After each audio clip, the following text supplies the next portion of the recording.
I just had a gorgeous conversation with an aligned student about the topic of manifesting a beautiful, romantic, loving relationship. And it was such a juicy conversation. So I'm going to share with you what we talked about in how to, be at that vibration now, how to feel so loved and supported, and like there is this kind, respectful person who treats you and spoils you and makes you feel good and makes you feel special, makes you feel beautiful into your life. How do you feel that now? Well, the answer is in becoming that person for yourself now. Many people skip this part. I want to be in a relationship and I want the person to treat me like this and treat me like that and treat me like the other. And they may even wonder why they feel scared to be open to that relationship, or they feel like I'm not confident enough or it's not safe for me to enter a relationship like that. Well, if step one, you focus on creating that kind of relationship with yourself, and I'll go into some examples of how to do that in just a second, then all of a sudden, once you do that, it will no longer feel that scary for somebody else to treat you like that, because it's become normal for you to be treated like that because you've started treating yourself like that. So when people talk about, I need to love myself more and do some more self-love and self-care, the cliches, what practices are the cliches? The cliches might be like, I need to do a bit more self-care, I'll meditate more and I'll do a face mask and I'll watch an episode of my favorite TV show and eat a bit of chocolate,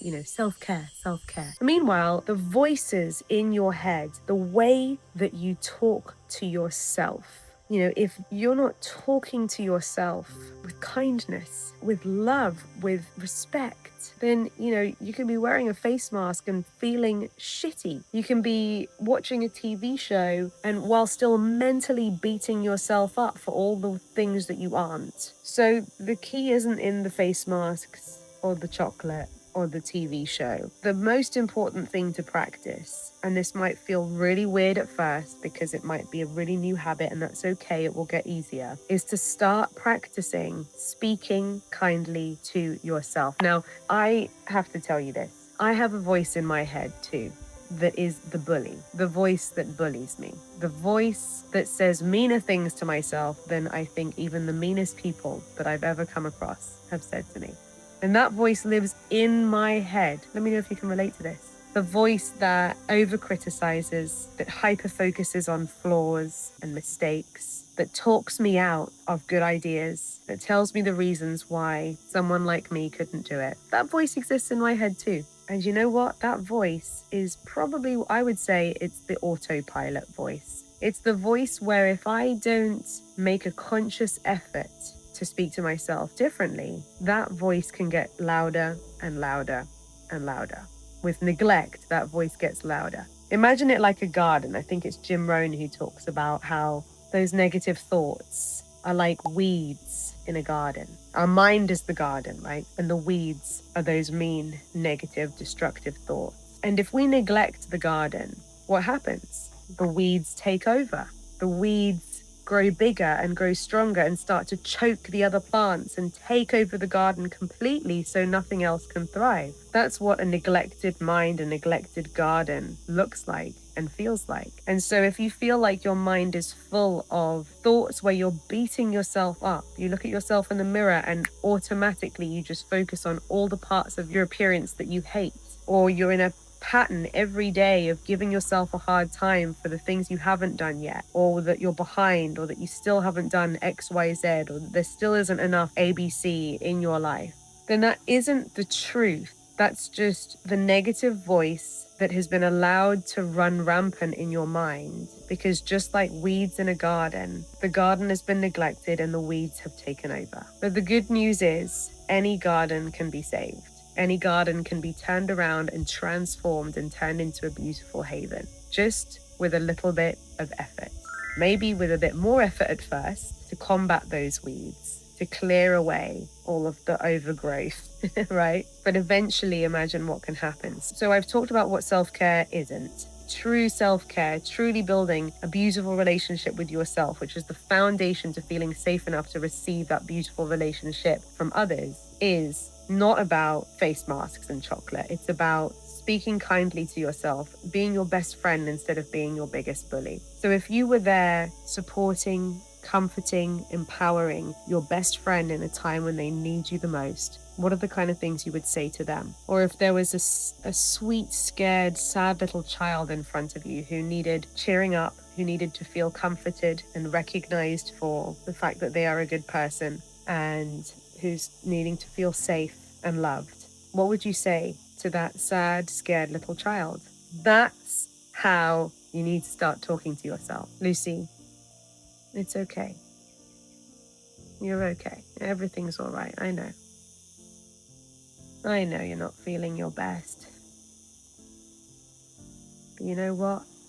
You did a brilliant job today. I know you might not feel like it, but you did.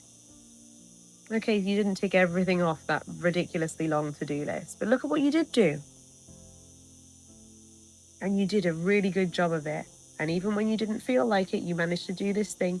And even when you were a little bit scared, you overcame that thing. I'm so proud of you.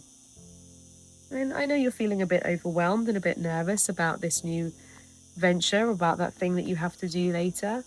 You can do it. You're going to be absolutely brilliant. You're going to be fine. You're going to smash it. Just the way you are. You can do it, right? Or perhaps when you're looking at yourself in the mirror, even without changing a thing, instead of thinking, oh, I hate this about myself, I hate that about myself, I wish this was different, I need to change this, I need to change that about myself. What if you looked at the exact same reflection of yourself, but you chose to see it through a softer lens? You know when somebody says to you, wow, you look great today, you look beautiful, and your mind might go, what? No, I don't. Why? It's because they're seeing you through a lens of beauty while you're seeing yourself through a different, more negative lens. That proves, beauty's in the eye of the beholder. It's about what you choose to focus on and what you choose to see as beautiful. Besides, anyone who's looking at themselves in the mirror feeling like shit isn't going to look as beautiful as if they were to look in that mirror feeling beautiful, feeling good about themselves. The same person, a model, could look in the mirror feeling like shit and not look their best. Meanwhile, they could hold their energy differently. They could radiate confidence, goddess energy, beauty. And that same face can transform, right? And actually look pretty, beautiful, attractive. So often it's actually about the energy. You might not ever see yourself when you're laughing and smiling effortlessly, because every time you look at yourself in the mirror, you're looking at yourself being all negative. Little practices like changing the way you look at yourself in the mirror, choosing to focus on the aspects of your appearance that you do like rather than that you don't like. I did that when I was at an all-time low with my self-esteem and physical appearance a few years ago. I remember being in such a low place with my body dysmorphia and negative perception of myself that I didn't like anything about how I looked, really, apart from my wrists. I was able to find one part of my body where I was like, your wrists look nice, Lucie. I started practicing every day when I looked at myself in the mirror, focusing on the part of my body that I didn't have a negative problem with, right? I did it at first, not understanding manifestation or that what you focus on expands or that you can rewire your brain. I just did it then because I wanted to give myself a break from tearing apart every part of my body. But what I found after a few days, a few weeks of focusing on the part of my body that I didn't have a negative connotation with, I started to create a new connection in my mind that looking at myself in the mirror isn't a bad experience. Looking at myself in the mirror is actually a neutral experience or even a pleasant experience. And so I actually rewired my brain to create a positive relationship with my reflection through this mental practice of shifting what I was focused on. And after that, I found that then I was able to look at other parts of my body, not just my wrist, and feel more positive about them as well, because now I was approaching my whole reflection from this new perspective. The mind is bonkers. There's what exists, and then there's how we perceive what exists. They are two completely different things.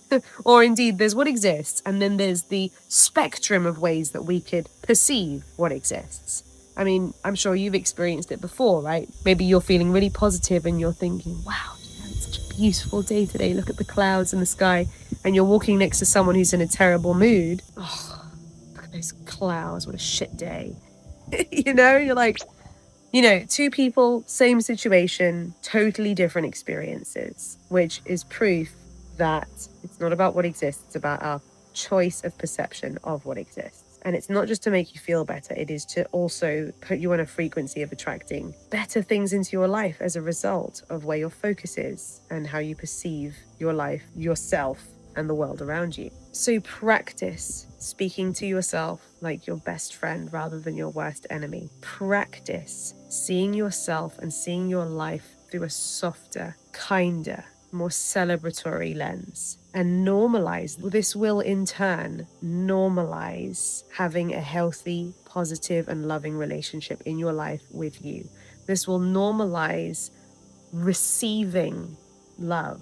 Once you do that, then it will feel so much more normal and safe and possible, and like you deserve to receive that love, that respect, that kindness from a significant other in a relationship as well. And also the other benefit is that then when you enter that beautiful relationship, you won't be entering that relationship feeling incomplete and super needy and emotional. You'll be entering that relationship feeling really good about yourself, which is such a healthier place to be. All the love, all the adoration they can give you is a bonus. It's sprinkles on top of your delicious cake, rather than it being your lifeline and what you need and you can't live without it. You know, so it takes away all the desperate energy, puts you in a state where your cup is full, you're already overflowing. And from there, all the love you can receive from others is just a gorgeous cherry on top.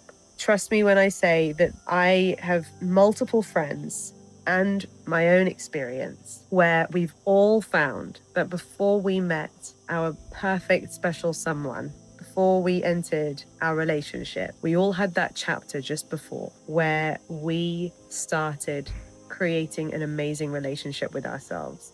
We started feeling really good about ourselves. We started treating ourselves with kindness, with love, taking care of ourselves, feeling phenomenal, feeling whole and complete. Then the relationship came.